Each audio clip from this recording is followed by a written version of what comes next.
18 ఏళ్ల క్రితం పొరుగు రాష్ట్రం ఒడిశా లకేరి అటవీ ప్రాంతం నుండి చిక్కోలు మన్యంలో 11 ఏనుగుల గుంపు చొరబడ్డాయి. దారి తెప్పొచ్చినటువంటి ఆ ఏనుగుల గుంపుకు ఈ ప్రదేశం కొత్తది కావడంతో అవి వివిధ ఘటనల్లో 7 ఏనుగులు మృతి చెందాయి. మిగిలినటువంటి 4 ఏనుగులు మాత్రం ఈరోజు ఇటు విజయనగరం, శ్రీకాకుళం జిల్లాతో పాటు మన్యం మైదానం అన్న తేడా లేకుండా సంచరిస్తూ మనుషుల ప్రాణాలను హరించడమే కాకుండా రైతులు పండించిన పంటలను మాత్రం ధ్వంసిస్తూ వారిని తీవ్రంగా నష్టపెడుతున్నాయి. ప్రస్తుతం మాత్రం కొత్తూరు మండలం వసప, కడుము నడుమ ఈ 4 ఏనుగుల గుంపు సృష్టిస్తున్న బీభత్సను మాత్రం రైతులు ఎవరూ కూడాను తోటల్లోకి వెళ్ళి సేద్యం చేసేందుకు కూడాను సాహసం చేయట్లేదు. మైదాన ప్రాంతంలో ఉన్నటువంటి వేరుశనగ, అదేవిధంగా మొక్కజొన్న పంటలను ధ్వంసం చేస్తున్నాయి. ప్రస్తుతం మాత్రం ఎక్కడైతే తిష్ట వేసిన ఆ 4 ఏనుగులు తిష్ట వేసిన ప్రదేశం ఆ తోటలో ఉన్నాం. చూస్తే ఆ లోపల జీడి తోటలో ఆ 4 ఏనుగుల గుంపు కూడాను 9 కావస్తుంది. ఎండ వేడిమి కారణంగా అవి అక్కడ తిష్ట వేయడం జరిగింది. ఇటువైపుగా ఎవరూ కూడా వచ్చి ఆ తోటల్లోని మామిడి తోటలను సంరక్షించడం, అదేవిధంగా జీడి తోటలను సంరక్షించేందుకు సహాయం చేసే పరిస్థితి లేదు. 18 ఏళ్ల క్రితం వచ్చినటువంటి ఏనుగుల గుంపులో 7 ఏనుగులు మాత్రం మొత్తం 5 విద్యుత్ షార్ట్ సర్క్యూట్ కారణంగా చనిపోగా హుసేన్పురం దగ్గర మాత్రం 2 ఏనుగులు ఆదివాసులు మట్టిపెట్టారు. అప్పట్లో అది చాలా సంచలనమైనటువంటి పరిస్థితి నెలకొంది. ఈ 4 ఏనుగుల గుంపు నుండి తరలించే ప్రయత్నంలో ఆపరేషన్ గజేంద్ర జయంతిని కూడా నిర్వహించారు. ఈ ఆపరేషన్లో 2 ఏనుగులు ఏదైతే ఇచ్చినటువంటి మత్తు మందు వికటించడంతో ఆ 2 ఏనుగులు చనిపోవడంతో ఒడిశా ప్రభుత్వం మాత్రం తమ ఏదైతే ఏనుగులు సంతతిని మాత్రం మట్టు పెడుతున్నారని న్యాయస్థానాన్ని ఆశ్రయించడం జరిగింది. అప్పటి నుండి ఈ 4 ఏనుగుల్ని సంరక్షించడం తప్ప వాటిని ఒడిశా వైపు తరలించేందుకు అటవీశాఖ అధికారులు ఎటువంటి ప్రయత్నాలు చేయడం లేదు. వాటి నుంచి ప్రజలను కాపాడేందుకు చేస్తున్న ప్రయత్నమే తప్ప ఈరోజు ఏనుగులు తరిమేందుకు మాత్రం వారు ఎటువంటి ప్రయత్నాలు చేయలేదు. ఎందుకంటే న్యాయపరమైనటువంటి ఆటంకాలు ఉన్న క్రమంలో లకేరి అటవీ నుండి వచ్చినట్టు ఒడిశాకు సంబంధించినటువంటి ఏనుగులు ఆ ఏనుగుల జోలికి వెళ్ళడానికి వీల్లేదు న్యాయస్థానం తీర్పు ఇవ్వడం. ఈ పరిణామాలన్నీ కూడా చిక్కోలు మన్యంలో ఉన్నట్టు ఆదివాసుల పార్టీ శాపంగా మారింది. మరోవైపు చూస్తే మైదాన ప్రాంతంలోకి వచ్చినటువంటి ఏనుగులు మాత్రం పంటలను దోషం చేయడంతో పాటు వారికి ఎదురుగా ఎవరైనా తారసపడితే వారిని కూడాను మట్టుపెట్టే పరిస్థితి ఉంది.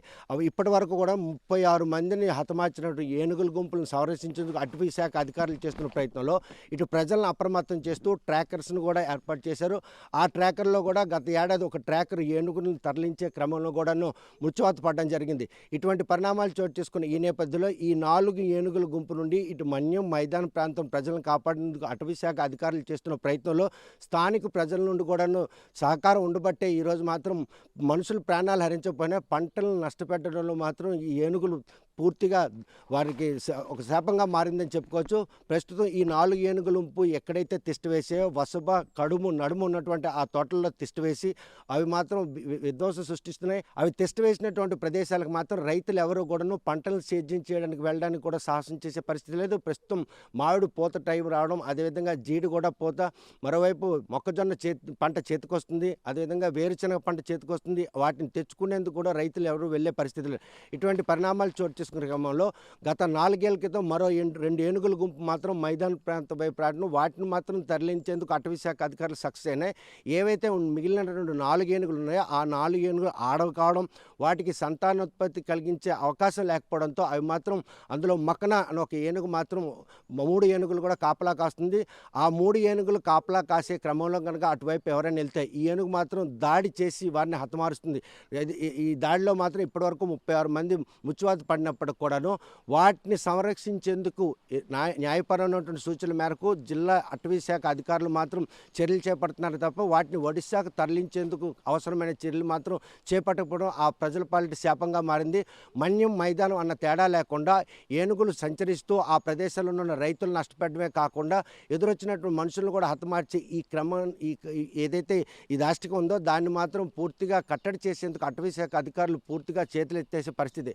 ఎందుకంటే ఇవి కనుక తరలించినట్టయితే కనుక వాటిని తరలించే క్రమంలో వాటికి ఇచ్చే మత్తు మందు వికటించడంతో 2 ఏనుగులు మృత్యువార్త పడినటువంటి ఘటన అటవీ శాఖ అధికారులకు మాత్రం ఆటంకం కలిగిస్తుంది. ఈ 4 ఏనుగుల నుండి ఇక్కడి నుండి తరిమించి మాకు నిర్భయంగా జీవించే అవకాశం కల్పించాలని ఆదివాసీలు, అదేవిధంగా మైదాన ప్రాంతం రైతులు కూడా కోరుతున్నారు. అయినప్పటికీ కూడాను అటవీ శాఖ అధికారులు ప్రభుత్వానికి నివేదికలు ఇస్తున్నారు. మరోవైపు చూస్తే కనుక రైతులు ఆరుగాలం శ్రమించి పండించినట్టు పంట నష్టపరిహారం అంచనా రూపొందించడం విషయంలో కూడాను ఇటు రెవెన్యూ శాఖ అధికారులకు అదేవిధంగా అటవీ శాఖ అధికారులకు ఒక పొంతన లేకపోవడంతో రైతులు కూడా పండిన పంటకు నష్టపరిహారం కూడా ఇచ్చే పరిస్థితి లేదు. ఎవరైతే ఇప్పటివరకు 36 మంది మృత్యువాత పడ్డారో వారికి కూడా పరిహారం ఇచ్చేందుకు అటవీ శాఖ అధికారులు చర్యలు చేపట్టకపోవడం, ఇవి ప్రస్తుతం కడుమ అదేవిధంగా వసప మధ్య సంచరించడంతో కూడా ఆ పరిసర ప్రాంతం ప్రజలందరూ కూడా రాత్రి పగులన్న తేడా లేకుండా కంటి మీద కునుకు లేకుండా జీవిస్తున్నారు. ఆ ఏనుగుల నుండి తమను కాపాడాలి, తమ పంటలను కూడా సంరక్షించేందుకు చర్యలు చేపట్టాలని కోరుతున్నారు. మరి ఈ విషయంలో రాష్ట్ర ప్రభుత్వం ఈ 4 ఏనుగుల బారి నుండి చిక్కోలు మన్యం మైదానవాసి ప్రజలను కాపాడతారా? ఈ 4 ఏనుగులు కూడాను ఒడిశాలో ఉన్నటువంటి లకేరి అటవీ ప్రాంతం తరలిస్తారా లేదా అన్న విషయం కూడాను చర్చనీయాంశంగా మారింది.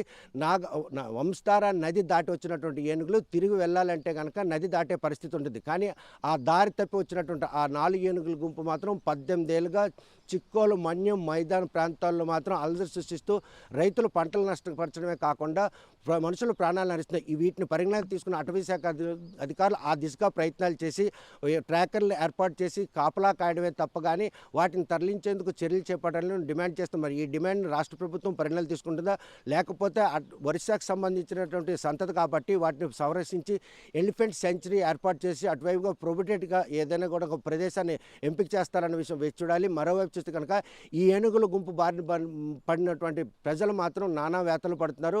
చేతికండి వచ్చిన పంట కాస్త తిని పూర్తిగా ధ్వంసం చేస్తున్నటువంటి క్రమంలో మనుషులు ప్రాణాలను హరించడానికి వారు చేస్తున్నటువంటి ప్రయత్నాన్ని కూడా కట్టడి చేయాలి. ఇప్పటికే రేయింబావాల్లో కూడాను 6 ట్రాకర్లు ఆ ఏనుగుల తాలూకు అడుగుజాడల ఆధారంగా ముందుగా ఉన్నటువంటి గ్రామస్తులను అప్రమత్తం చేసినప్పుడు గ్రామస్తులు మాత్రం అదంతా కూడా వ్యవసాయ ఆధార ప్రాంతం కావడంతో రైతులు తెల్లవారులు ఇస్తే పొలాల్లో పనులకు వెళ్ళాలి. అదేవిధంగా ఏదైతే వాణిజ్య పంటలు సంరక్షించే క్రమంలో మామిడి, జీడి తోటలు అదేవిధంగా మొక్కజొన్న, వేరుశెనగ పంటలను కూడా పరీక్షించేందుకు వారు చేస్తున్న ప్రయత్నం ఎక్కడ ప్రాణాలు పోతాయన్న భయం కూడా వారిని వెంటాడుతుంది. అటవీ శాఖ అధికారులు ఇప్పటికైనా ఆ 4 ఏనుగుల గుంపు బారి నుండి ఆ పరిసర ప్రాంతం ప్రజలను కాపాడేందుకు చర్యలు చేపడతారా, లేకపోతే ఏనుగులను సంరక్షించేందుకు చేస్తున్న క్రమంలోనే ప్రజల ప్రాణాలను అవి హరించినా కూడా చూస్తూ ఊరుకుంటారా అన్న విషయం వేచి చూడాల్సి. వసప అటవీ ప్రాంతం నుండి వీడియో జర్నలిస్ట్ రామకృష్ణతో సత్యం, RTV శ్రీకాకుళం. మరిన్ని వీడియోస్ కోసం ఛానల్ ని సబ్స్క్రైబ్ చేయండి. లేటెస్ట్ అప్డేట్స్ కోసం వాట్సాప్ ఛానల్ ని ఫాలో అవ్వండి. ఆ లింక్ డిస్క్రిప్షన్ లో ఉంది.